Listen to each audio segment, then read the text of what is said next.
Welcome to Comments Podcast, the show where we discuss a variety of topics with your host, Nina.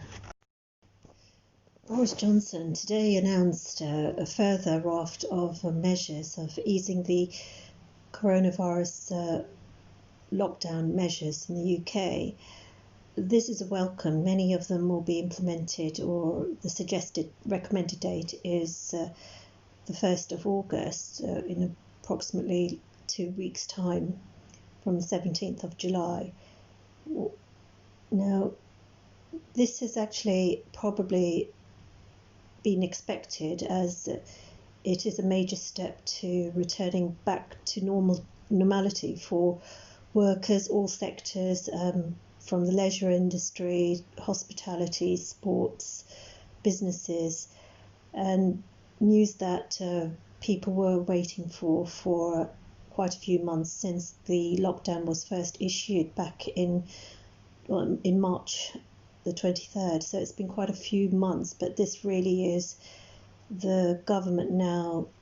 stating explicitly that the onus is now shifting to bolster the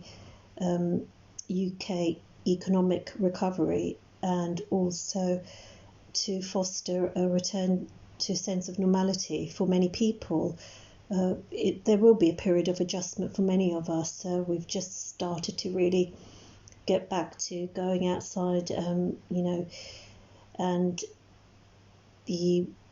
social distancing measurements, from 2 meters to 1 meter plus, has introduced a degree of flexibility as well, and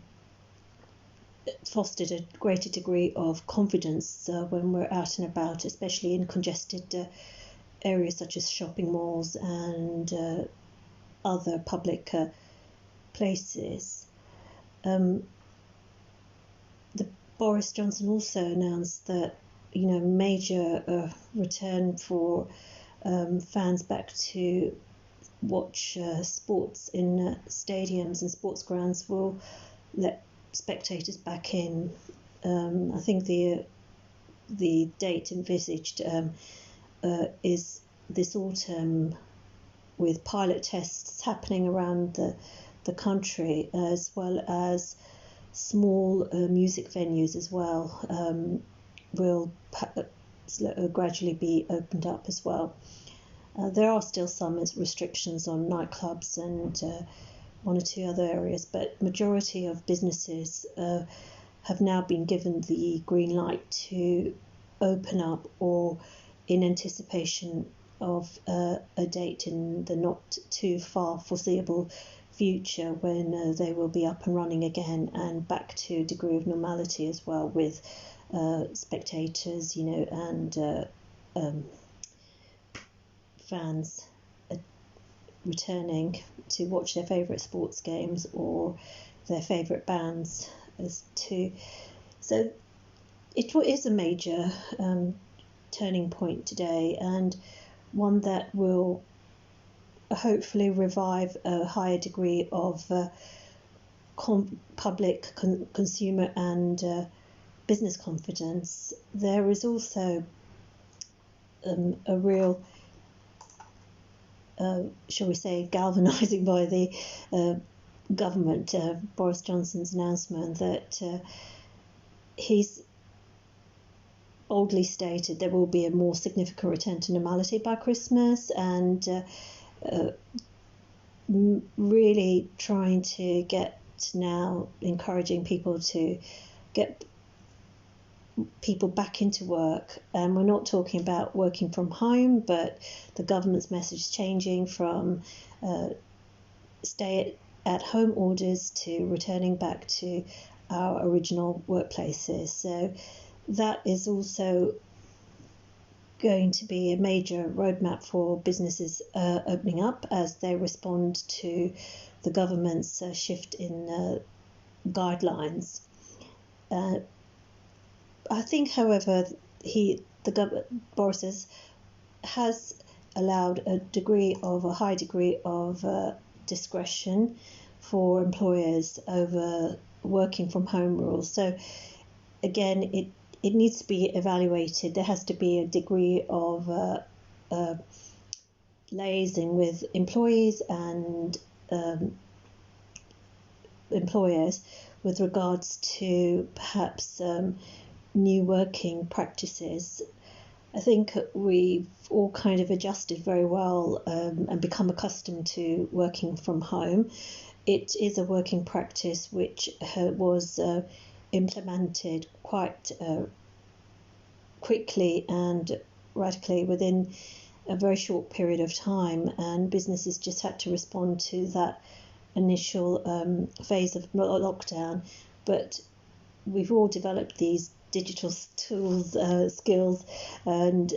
we're quite happy now to conduct meetings using video conferencing, and working from home doesn't seem to have relatively impacted a lot of companies' performance, where this kind of working practice has been or transition to working from home has been easily implemented by companies. So there may be an onus now that for employers to perhaps consider changing their working practice with a balance from workers or employees who may decide that they have a preference from spending time at home conducting their work, or those who wish to return back to their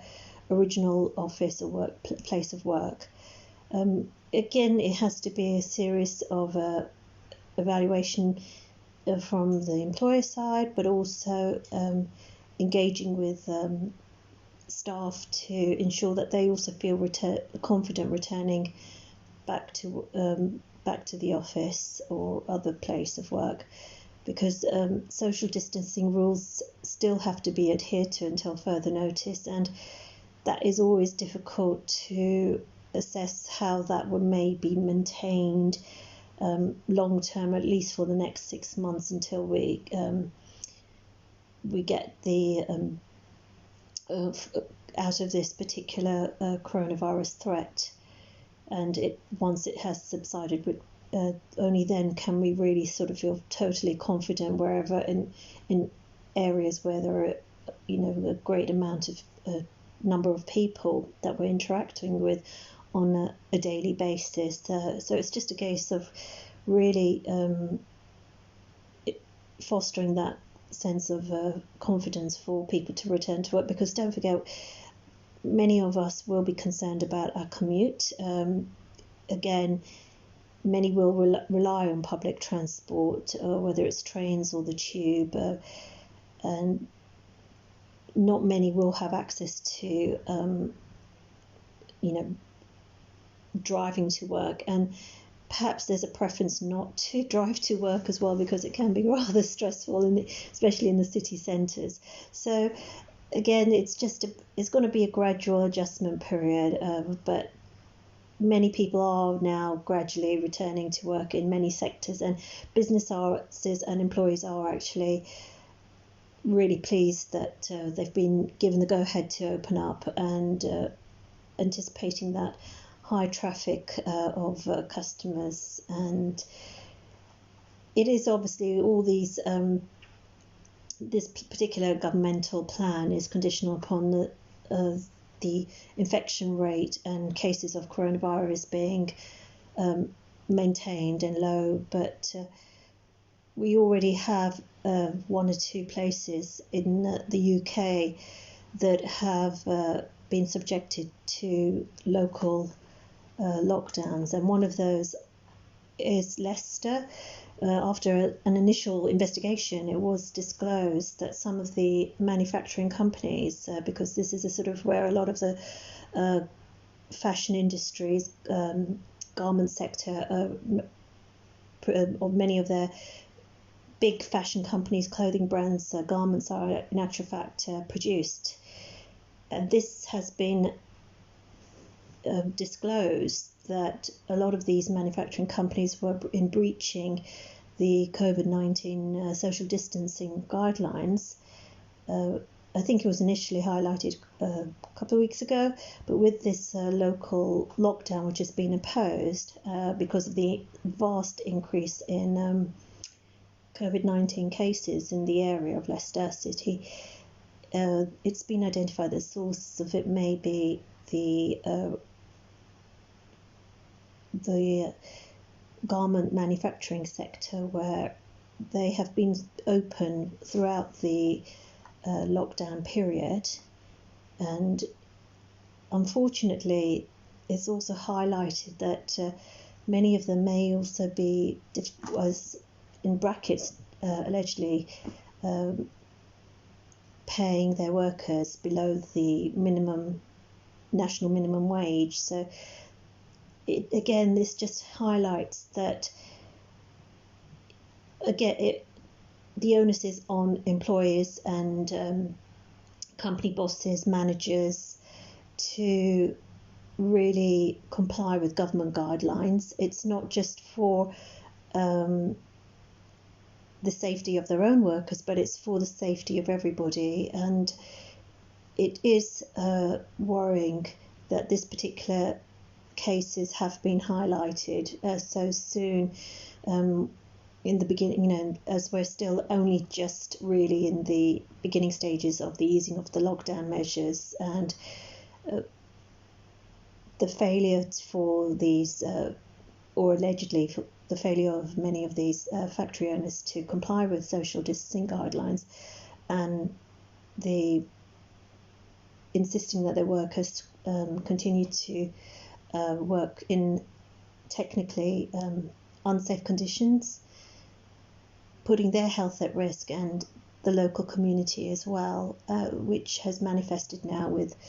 an increase in the COVID-19 cases, although that's now come down recently. So there will be,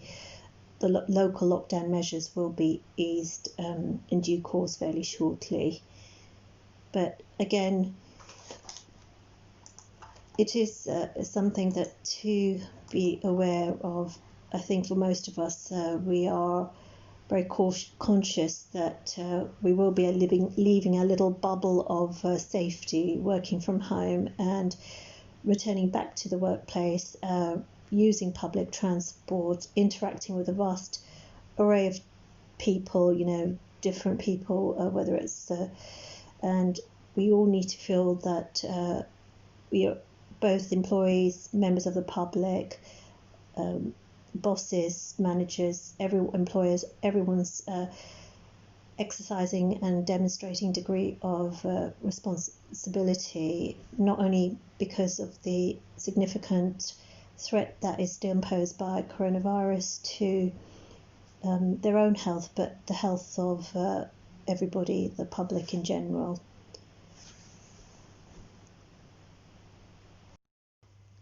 Thank you for tuning in to today's episode. You can subscribe to the Comments podcast via iTunes, Spotify, and other major podcast providers.